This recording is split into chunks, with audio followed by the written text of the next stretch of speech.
Alors, chers auditeurs, bonjour et bienvenue à notre podcast Parlons Santé. Docteur Albert Benaïm, médecin généraliste ici chez Physimed. Docteur Raphaël Assayag, médecin généraliste également. Docteur Yann Azoulay, médecin de famille aussi. Alors, tout d'abord, je tiens à vous remercier. Comme vous savez, on a lancé ce podcast il y a quelques semaines. C'est notre 4e épisode aujourd'hui et je tiens à vous remercier de tous ces beaux compliments que vous nous avez envoyés. On a reçu énormément de messages de nos auditeurs. Beaucoup de feedback. Beaucoup de feedback très positif. Moi, ça fait des années que je fais des vidéos. J'en ai fait au-dessus de 150. Mais on n'a jamais reçu autant de feedback positif. Donc, merci beaucoup.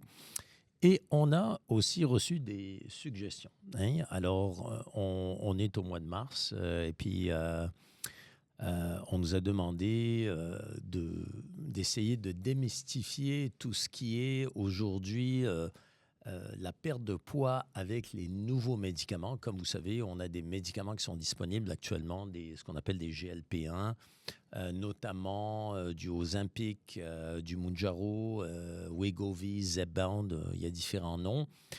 Et donc, ça révolutionne actuellement la perte de poids. Alors, on nous a demandé, considérant qu'on est au mois de mars et que l'été s'en vient, il y a beaucoup de gens qui aimeraient comprendre un petit peu mieux comment ça se passe, la gestion de ces médicaments. Il y a toutes sortes de mythes. Hein? On dit qu'il y a des effets secondaires terribles. D'autres disent qu'on perd des muscles. D'autres disent que quand on arrête la médication, on reprend tout. Ce qui n'est pas le cas. Et on va démystifier ça. Donc, on a décidé de faire un petit blitz au niveau de tout ce qui est perte de poids. Et donc, au lieu de sortir nos podcasts à toutes les 2 semaines, on va les sortir une fois par semaine, ne serait-ce que pour combler tout ce chapitre de perte de poids. On a 5 à 6 podcasts qui vont se succéder, qui vont bien vous éclairer là-dessus. Alors sur ce, on va débuter et on va parler un peu de l'approche médicale aujourd'hui de la perte de poids. C'est une approche qui est en train de révolutionner tout ce qui est, tout ce qu'on connaissait dans le passé. Moi, ça fait 40 ans que je pratique et donc j'ai fait de la perte de poids depuis une quarantaine d'années. On a vu toutes sortes de diètes, Montignac, keto. On avait même 2 chirurgiens bariatriques ici. On a opéré au-dessus de 3500 patients dans notre clinique. Et donc, on s'en est occupé, les pré-op, post-op, etc. Donc, on a vu toutes sortes de choses passer, mais aujourd'hui, les GLP-1 ont complètement changé le paysage de la perte de poids. J'aimerais ça vous entendre. On avait, il y a une quinzaine d'années, certains médicaments, je ne sais pas si vous vous souvenez, le Méridial, le Zénical. Ouais. Et puis, on est dans une autre ligue. Là, c'est pas du tout le même effet. C'est beaucoup plus efficace, moins d'effets secondaires. Mais très efficace en plus. Oui, c'est très, surtout très différent. ça donne des options aux patients aussi qu'ils n'avaient pas assez avant. C'est pas simplement juste aller dans une chirurgie ou d'être évalué pour vraiment des grands changements de vie comme en chirurgie. Ouais. Donc, juste que vous sachiez, dans notre pratique ici, on a une très grosse pratique de GLP-1. On voit des centaines de patients. D'après ce que je comprends, on est parmi les plus gros prescripteurs de ces médicaments au Québec et probablement au Canada, de ce que j'ai compris des représentants pharmaceutiques. Donc, on a beaucoup d'expertise. On a développé sur le terrain beaucoup d'expertise qu'on va partager avec nos auditeurs. Donc, beaucoup de patients ont de la misère à gérer leur poids. Hein? C'est un fléau. Souvent, les patients nous disent qu'ils jouent au yo-yo, ils perdent 20 livres, ils reprennent 30 livres et c'est un combat de vie. Donc, là maintenant, on a une alternative très intéressante pour ces patients qui sont constamment en train de faire des diètes et tout le reste. Alors, j'aimerais ça, ensemble, qu'on puisse démystifier ça. L'obésité est devenue vraiment épidémique. Quand moi, j'ai commencé à pratiquer, on ne voyait pas autant de jeunes adultes obèses. Pour moi, à l'époque, là, le diabète de type 2, c'était une maladie de vieux, c'est-à-dire de gens qui étaient plus âgés. Mais aujourd'hui, on a des jeunes patients dans la vingtaine qui sont diabétiques de type 2. Et ça a changé tout ce qu'on voit comme complications aussi chez les patients. C'est dramatique. Non seulement il y a une plus grande prévalence, mais un diagnostic plus jeune, ça veut dire aussi beaucoup plus de temps pour développer des complications à long terme. Ça veut dire aussi que si on est diagnostiqué à 25 ans, les risques sont qu'à 45, à 55, à 65 ans, il y ait beaucoup plus de problèmes de santé. Donc, il faut vraiment réussir à enrayer cette épidémie. Certainement, oui, c'est ça. Je trouve que comme on parlait avant aussi dans les épisodes précédents par rapport au dépistage et par rapport, je trouve que de plus en plus de jeunes patients ont des surprises comme ça, ou même nous, c'est surprenant qu'on retrouve des résultats comme ça chez des patients qui, on va dire en anglais, fit the bill, qu'on les voit et que oui, il y a de l'obésité, oui, il y a d'autres problèmes, oui, un peu plus de sédentarité. Et là, on voit dans les prises de sang qu'en effet, on trouve des malheureuses surprises. Oui. Donc, ce qu'on voit actuellement, c'est que associé à l'obésité, il y a des problèmes de santé aussi qui découlent de ça. Et on peut les nommer. On connaît le diabète, l'hypertension artérielle, taux de cholestérol élevé. On parle beaucoup de ça en ce moment. Les maladies coronariennes, les maladies cardiaques. L'arthrose. L'arthrose, certainement. L'arthrose des genoux, sommeil, l'arthrose des genoux, des hanches, des chevilles, l'apnée du sommeil. Donc, ce sont tous des problèmes de santé qui nous accablent. Et là, ce qu'on fait, on a des médicaments pour traiter le cholestérol, des médicaments pour traiter l'hypertension artérielle. Et ce qu'on voit, c'est que les patients accumulent plusieurs médicaments souvent pour traiter ce problème-là. Et le fil commun, le fil conducteur souvent de tous ces problèmes-là, c'est l'obésité. Mais là, la question, c'est pas simple de régler ce problème-là, parce qu'on pense que l'obésité, c'est une question juste de diète, mais c'est beaucoup plus complexe que ça. Donc, j'aimerais vous entendre un petit peu sur comment vous voyez un petit peu les origines de l'obésité, les causes. Qu'est-ce que vous entendez?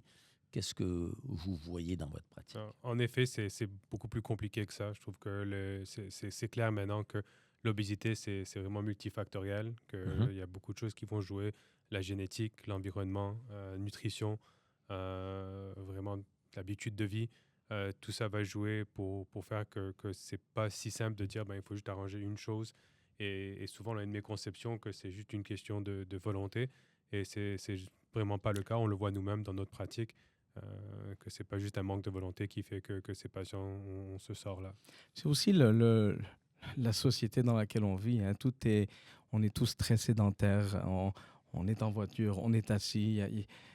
Il y a personne qui rentre dans mon bureau qui a une vie active comme nos grands-parents. On est tous assis devant un bureau. Même le docteur est assis devant son ordinateur. Donc, ça a un gros impact. Le fait que notre société, notre rythme de vie, les enfants sont sur les écrans. À l'école, il n'y a pas moyen d'éviter les iPads, les écrans, parce que c'est comme ça que les enfants apprennent. Donc, on grandit sédentaire et ça a un gros impact. Puis évidemment, les gens, ils essayent de perdre du poids. Puis il y a l'effet yo-yo. On fait des diètes, on perd du poids, on reprend. C'est très difficile. Et ce n'est pas par manque d'effort. C'est vraiment, comme tu dis, c'est multifactoriel et c'est une question très complexe, en fait. Puis il ne faut pas oublier aussi qu'aujourd'hui, dans notre société, on socialise beaucoup autour de la bouffe. Donc, je t'invite, tu viens chez moi, je t'invite à souper, puis après ça, on se rencontre au restaurant. Alors, on socialise autour de la bouffe. Et de l'alcool. Et bien sûr, on associe la bouffe, l'alcool à du plaisir. Donc là, ça devient une façon un petit peu de mener notre train-train de vie. C'est comme ça qu'on socialise. Et ça devient un fléau et un problème. Dans le passé, en tout cas, pour nous. Dans ma vie, là, moi, on socialise, on voit à peu près 70% de nos amis en faisant une activité. Donc, on va prendre une marche, on va aller skier ensemble, on va aller faire une ride de vélo, une sortie de vélo avec nos amis. Mais puis, c'est beaucoup plus plaisant de socialiser dans un monde actif que de socialiser autour d'une table et à manger. Mais c'est ce qu'on voit un petit peu. C'est pas désagréable non plus, mais ça engendre toutes sortes de problèmes. Oui, tout à fait. Alors, donc, actuellement, j'aimerais revenir à quelque chose, tu as mentionné l'aspect génétique. Donc, on est tous avec notre génétique. Donc, ça, c'est les cartes avec lesquelles on démarre notre jeu de poker. Hein? On commence à jouer au poker. On a des cartes, mais ça, c'est notre génétique. Mais ça, on ne peut pas changer ça. On est programmé comme ça. Mais par contre, ce qu'on peut faire, c'est modifier ou amender ou améliorer nos habitudes de vie. Ça, c'est dans notre camp. Alors, et c'est là où le bas blesse dans beaucoup de nos patients. Tu as mentionné la sédentarité, les écrans. Moi, j'ai mentionné la socialisation autour de la bouffe. Donc, il faut changer ses habitudes de vie. Notre programme de perte de poids vise exactement ça.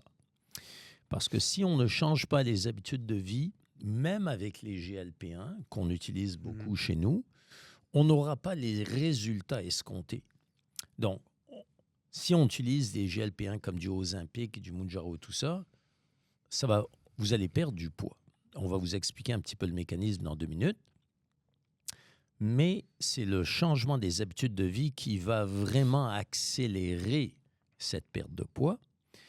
Et aussi, c'est ce qui va assurer le maintien du poids perdu. Parce que c'est une chose de perdre, mais c'est une autre chose de maintenir.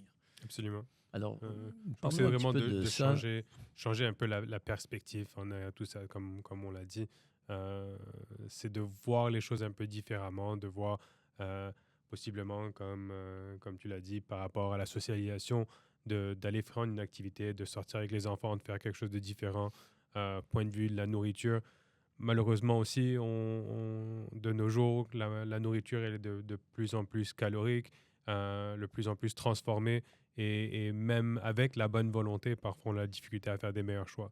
Et je trouve que c'est ça fait partie de ces changements, c'est d'avoir l'éducation, de comprendre c'est quoi ces différents aspects que la majorité du monde trouve normal peut-être, mais qu'on pourrait modifier, qu'on pourrait améliorer pour avoir une bonne perte de poids et pour avoir un bon maintien de la perte de poids. Puis sans ça, c'est éphémère, c'est temporaire.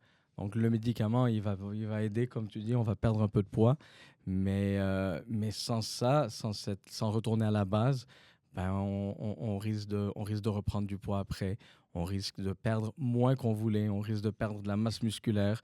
Donc le médicament, il nous accompagne, il nous aide, mais la base, c'est la base et c'est très important. J'aimerais revenir sur quelque chose.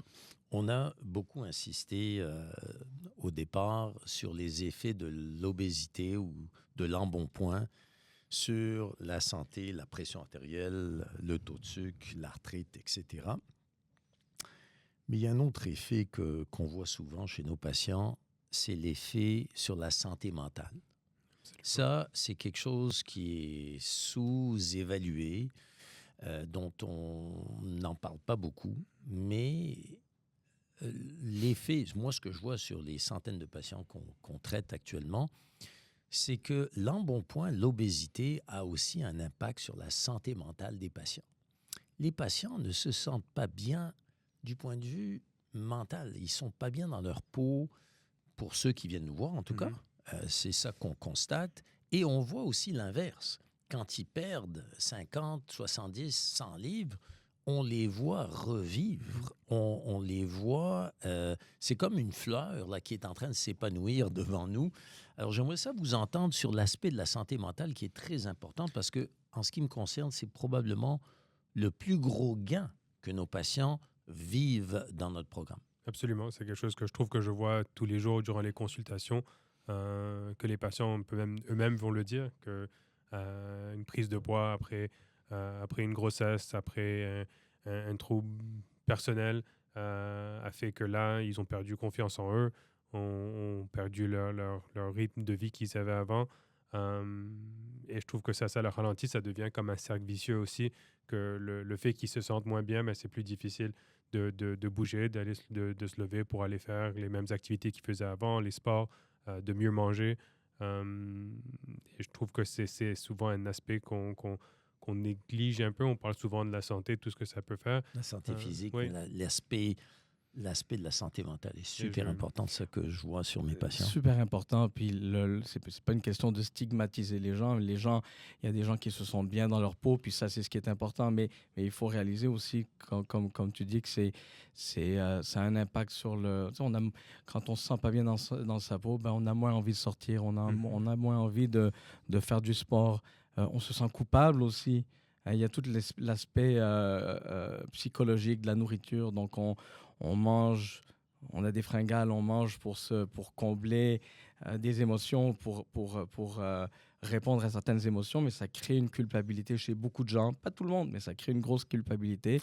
Et ça engendre cette espèce de cycle de problèmes de santé mentale. J'ai une petite anecdote là-dessus qui m'a frappé. J'ai une de mes patientes, d'ailleurs, qui nous a donné un témoignage. Elle a perdu, quand on a filmé cette patiente, elle avait perdu 168 livres. Là, elle est rendue proche de 180 livres. Donc, elle a perdu plus de poids qu'elle ne pèse actuellement. Hein? Alors, c'est quelque chose, elle est superbe, mais c'est pas la seule dans notre programme.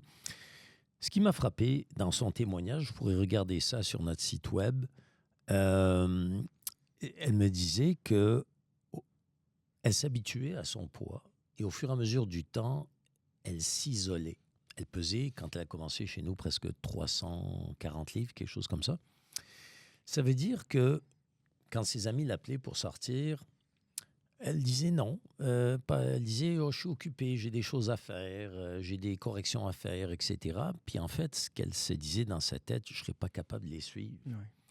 Et je ne serais pas capable d'aller là, ou je ne serais pas capable d'aller faire cette marche, cette randonnée, etc. Donc, elle s'isolait.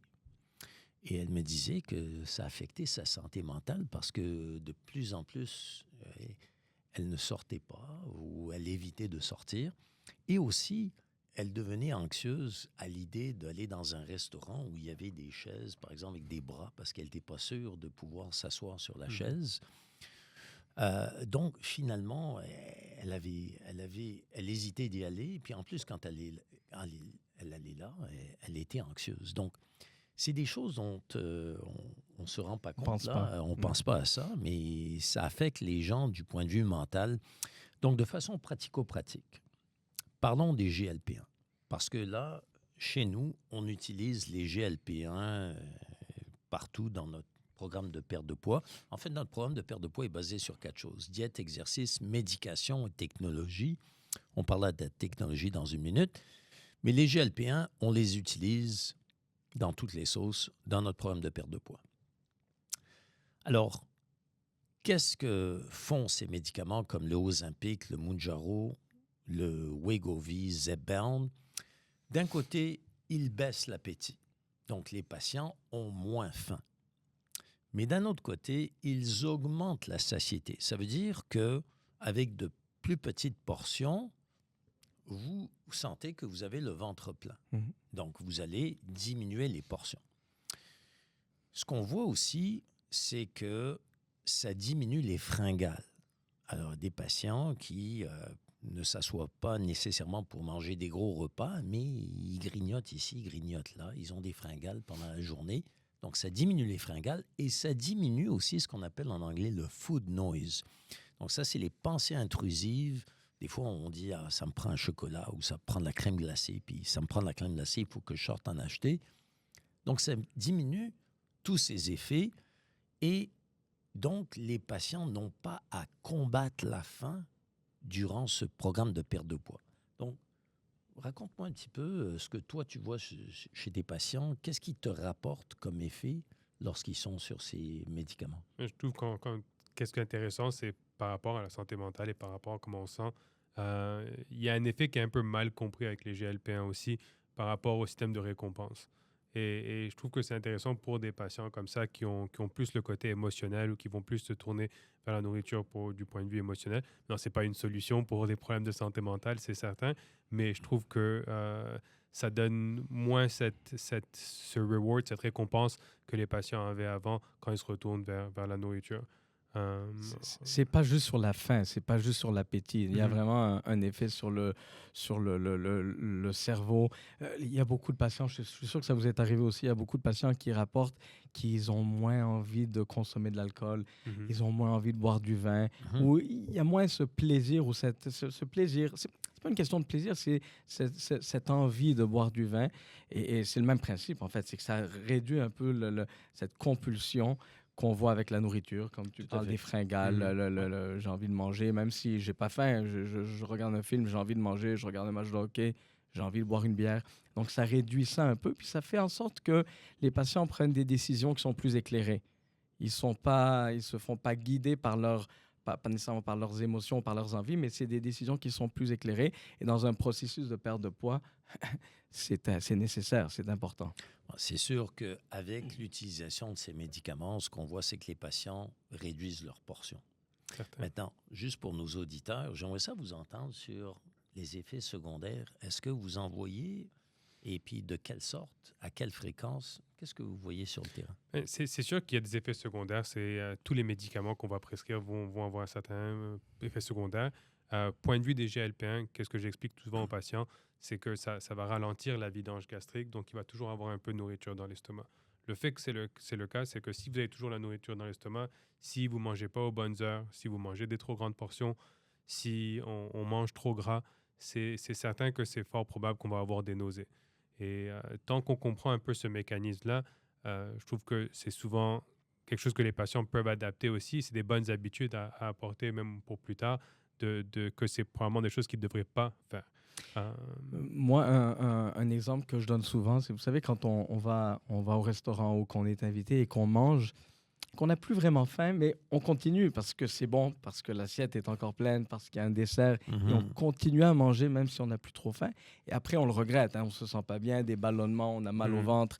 C'est un peu le même mécanisme. Sous les GLP-1, si on s'écoute, si le patient écoute son corps, il réalise qu'il a plus faim, qu'il a suffisamment mangé, il arrête, il y a très peu d'effets secondaires, par expérience en tout cas. Si au contraire, on écoute moins son corps et qu'on continue, qu'on en mange un peu plus ou qu'on finit l'assiette même si on n'a plus faim, c'est là où les effets secondaires sont plus présents. Alors les nausées, les ballonnements, les brûlures d'estomac, c'est là où on va les voir. Donc c'est un feedback pratiquement immédiat, mais chez la plupart des gens qui font attention, qui n'exagèrent pas et qui écoutent leur corps, les effets secondaires, ils sont très mineurs, ils sont très, très, très légers.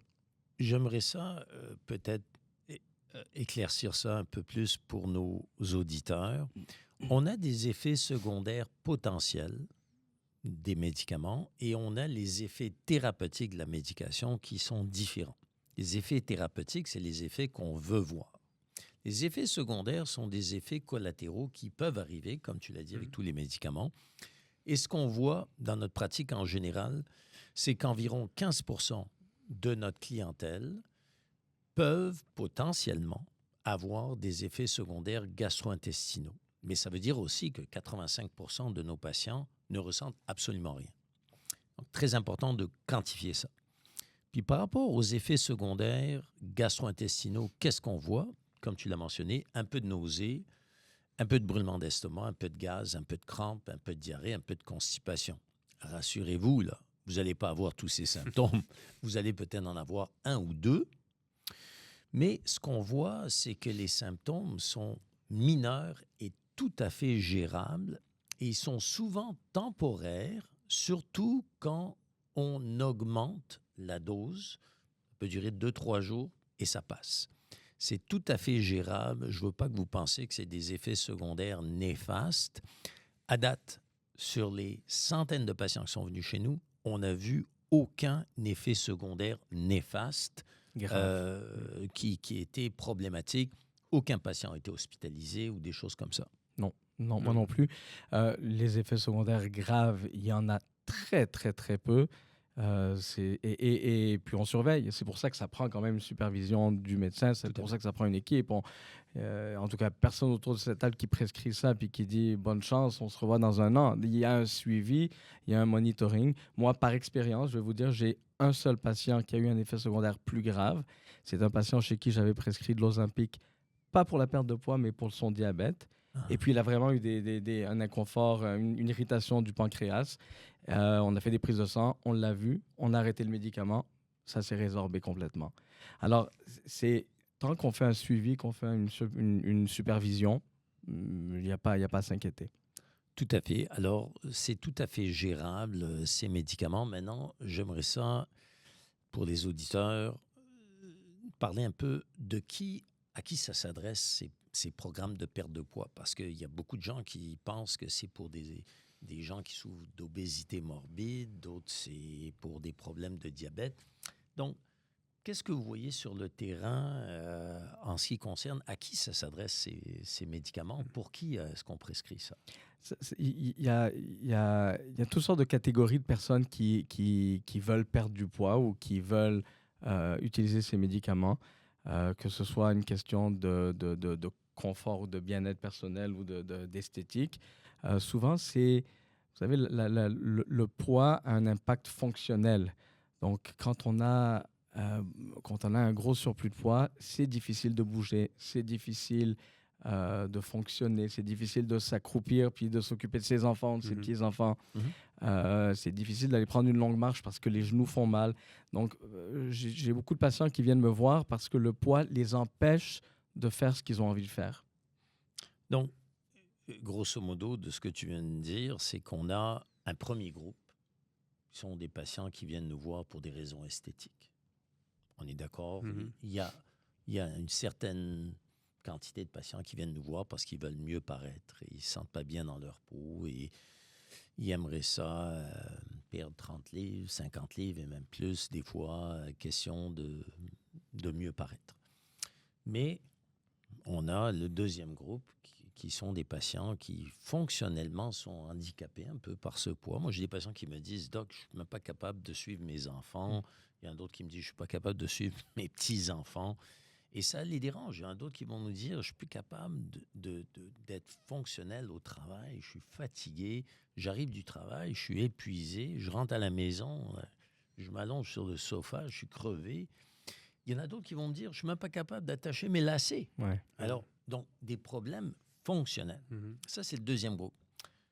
Il y en a un troisième, là. Et celui qu'on voit aussi pas mal, c'est les patients qui sont malades. Donc, c'est des patients qui ont de l'hypertension, du diabète, du cholestérol, des maladies cardiaques, qui ont de l'apnée. Donc ça, c'est un troisième groupe. Et ces patients qui viennent nous voir, leur souhait, c'est d'être en meilleure santé. Et là, ça, on l'entend à tous les jours. Tout à fait. Et ce qu'on fait avec ces patients, on les aide à perdre du poids, mais aussi on les aide à se débarrasser des médicaments. On aura l'occasion de parler de ça dans un prochain podcast parce qu'il y a bien des patients qui viennent nous voir avec des bols de Smarties. Là, moi, j'appelle ça, c'est tous les médicaments 2 fois par jour, 3 fois par jour. Il y en a 4, 5, 6 différents médicaments.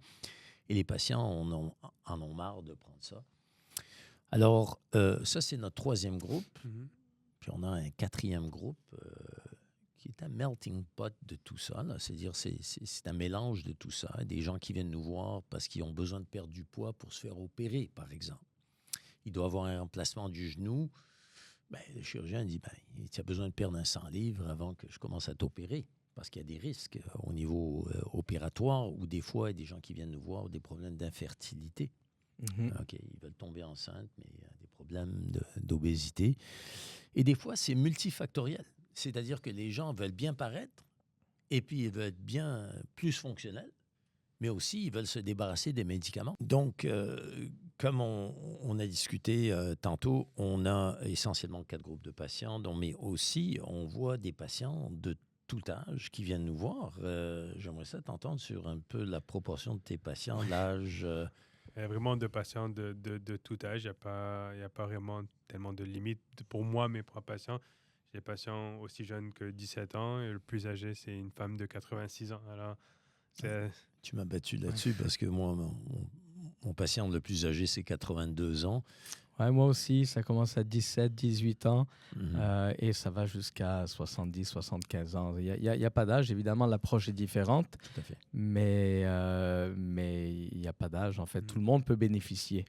Et on voit aussi toutes sortes de patients qui viennent nous voir avec différentes quantités de poids à perdre. On a des patients qui viennent nous voir qui ont à perdre 25 livres et on a des patients qui ont besoin de perdre 200 et plus, 200 livres et quelques. Là. Alors, c'est un peu ça là, qu'on voit chez nos patients. Donc, il n'y a pas vraiment de... c'est pas très spécifique. Là. Si jamais quelqu'un veut perdre du poids, il devrait considérer cette approche avec les GLP-1 parce que c'est ce qu'on voit un petit peu. On a autant d'hommes que de femmes dans notre programme. Et aussi, dans notre programme, l'approche est différente. Parce que le but du programme, c'est de vous aider à changer les habitudes de vie. Alors là, ça ne se fait pas comme ça. Là. Nos patients sont suivis par une équipe multidisciplinaire. Donc, j'aimerais t'entendre, Raphaël, là-dessus. C'est très important d'individualiser la thérapie et de personnaliser. Donc, comme on disait, c'est pas tout le monde qui peut avoir la même approche. À 20 ans, on ne peut pas faire la même chose qu'à 80. Et c'est là que l'équipe est très intéressante et très importante. On fonctionne avec un kinésiologue, avec nutritionniste, avec une équipe d'infirmières, médecins évidemment. Donc, Et l'idée, il y a les quatre composantes membres qui suivent nos patients. Et l'idée, c'est d'encadrer tous les aspects de la perte de poids et d'individualiser l'approche ou la thérapie pour chaque personne selon ses besoins et ses capacités. Puis on avait parlé initialement que les problèmes d'obésité, c'est multifactoriel. Oui. Donc, tu mentionnais ça plus tôt.